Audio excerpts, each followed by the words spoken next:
If you're in one of my classes, this practice identifying functional groups may give you a checklist of possible functional groups that you could be seeing, because I try to minimize memorization. But as you look at this, a molecule can have a whole bunch of different functional groups. So let's start identifying them. Well, here's a ring. It's a cycloalkane. Alkanes we've identified as the not functional group, but rings sometimes matter. So you might need to list that if it's in your checklist. Here's an N. The N is connected only to C's, and there are no O's connected to those, so we could view that as an amine.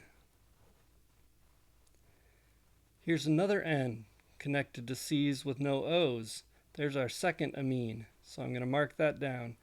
Another N connected to C's with no O's there. That's another amine. Now a group like this could have its own name, but we've got 1, 2, 3 amines here. And here we've got a fourth amine. Here the N is connected directly to an O. This is not one of the functional groups I'm teaching, so I'm not going to name it, but we'll just call it other. So in your answer, you might check off that there are amines and that there are 4 of them. Here we've got these alternating double and single bonds in this hexagon. That's an arene, or an aromatic group on the molecule. And we've got one of those.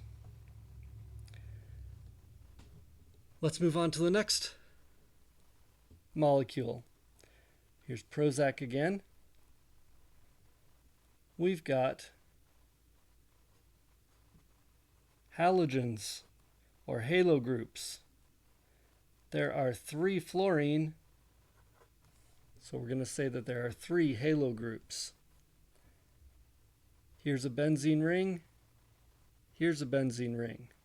Now this benzene ring is connected directly to an O, so that does have its own special classification. It's related to a phenol, but we're just going to say there are arenes and that there are 2 of them.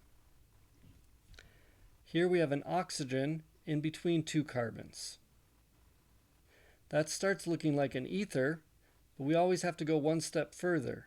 Is there something else connected that's not carbon? And no, one step further, it's just carbon. Yes, this is an aromatic ring, but I'm going to pretend that this here is an ether. That's the closest we've got to it.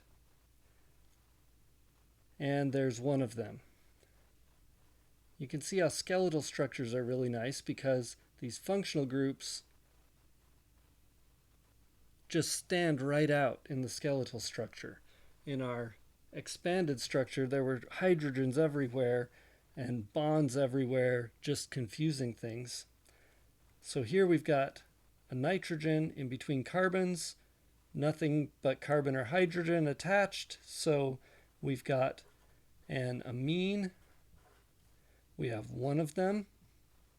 We could ask the question, is it primary, secondary, or tertiary?